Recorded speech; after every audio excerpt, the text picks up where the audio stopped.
राजधानी दिल्ली और एनसीआर के इलाकों में सोमवार शाम को अचानक मौसम का मिजाज बदल गया और झमाझम बारिश शुरू हो गई। हालांकि मौसम विभाग ने सोमवार के लिए गरज के साथ हल्की से मध्यम बारिश होने की संभावना व्यक्त की थी।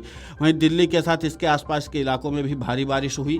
फरीदाबाद में शाम 6 बजे से ही तेज बारिश शुरू हो गई। वहीं नोएडा में भी जमकर बारिश हुई है। इस कारण कई जगहों पर जल भराव और जाम की स्थिति उत्पन्न हो गई। भारी बारिश के बाद दिल्ली और फरीदाबाद के बीच बदरपुर बॉर्डर पर भी भारी जल भराव देखा गया। इस कारण यहाँ पर वाहनों की आवाजाही बेहद धीमी रही। वाहनों को पानी के बीच से गुजरते हुए देखा गया। आपको बता दें कि दिल्ली एनसीआर में हुई बारिश से लोगों को भारी गर्मी और उमस से तो राहत मिल गई, लेकिन बारिश ने कुछ लोगों के लिए मुसीबत भी खड़ी कर दी। भारी बारिश के चलते कई इलाकों में जल भराव की स्थिति बन गई। संभावना जताई गई है कि फ्लाइट्स भी लेट हो सकती हैं। इसको देखते हुए इंडिगो और एयर इंडिया जैसी बड़ी एयरलाइनों ने यात्रियों के लिए एडवाइजरी भी जारी की है। एयरलाइनों ने कहा कि मुसाफिर सफर पर निकलने से पहले अपने फ्लाइट का स्टेटस जरूर चेक कर लें। साथ ही ट्रैफिक और जल भराव को ध्यान में रखते हुए एयरपोर्ट के लिए वक्त से पहले रवाना हो। इंडिगो ने सोमवार को कहा कि दिल्ली में लगातार खराब मौसम की वजह से फ्लाइट ऑपरेशंस पर असर पड़ रहा है। कंपनी ने एक्स पर एक पोस्ट कर बताया कि दिल्ली के कई हिस्सों में भारी बारिश हो रही, जिससे एयरपोर्ट की तरफ जाने वाली सड़कों पर पानी भर गया है और ट्रैफिक में भी देरी हो रही है। इंडिगो ने सलाह दी कि मुसाफिर अपनी फ्लाइट पकड़ने के लिए टाइम से पहले ही एयरपोर्ट के लिए रवाना हो और वेबसाइट या ऐप पर जाकर फ्लाइट का स्टेटस चेक करते रहें। उन्होंने ये भी कहा कि गीली और फिसलन भरी सड़कों पर सावधानी बरतें। हमारी टीम हालात पर नजर बनाए हुए ताकि ऑपरेशंस ठीक से चलते रहें।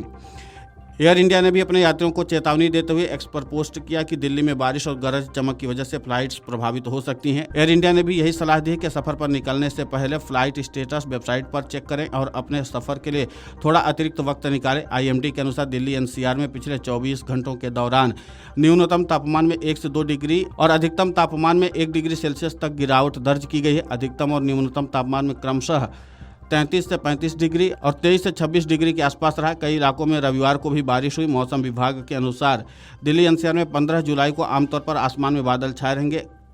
कभी कभी 20 से 30 किलोमीटर प्रति घंटे की रफ्तार से तेज हवाएं चलेंगी, जो बढ़कर 40 किलोमीटर प्रति घंटे की रफ्तार पकड़ लेंगे। साथ ही न्यूनतम और अधिकतम तापमान भी गिरेगा। राजधानी और आसपास के जिलों में 16 और 17 जुलाई को भी आंशिक रूप से बादल छाए रहेंगे। गरज और बिजली के साथ हल्की से मध्यम बारिश होने की संभावना है। अधिकतम और न्यूनतम तापमान क्रमशः 33 से 35 डिग्री सेल्सियस और 24 से 26 डिग्री सेल्सियस के बीच रहने की संभावना है। जहां एक तरफ बारिश से लोगों को उमस भरी गर्मी से राहत मिली है, तो वहीं जगह जगह बारिश का पानी भर जाता है। जल भराव की समस्या से सड़कों पर ट्रैफिक जाम लग जाता है, जिससे लोगों को परेशानी का सामना करना पड़ता है। वहीं दिल्ली एनसीआर में अगले 2 दिन में भारी बारिश होने की भी संभावना जताई गई है। मौसम विभाग के अनुसार बुधवार को 20 से 40 किलोमीटर की रफ्तार से तेज हवा चलने की संभावना है। इसके साथ गरज बिजली के साथ बारिश होने की संभावना जताई गई है। गुरुवार को भी बारिश की संभावना है। बारिश के साथ गरज और बिजली गिरने की भी संभावना व्यक्त की गई है। इसीलिए प्रशासन को भी इस मामले पर अलर्ट रहने के लिए कहा गया है, ताकि किसी भी प्रकार की समस्या लोगों को न आए।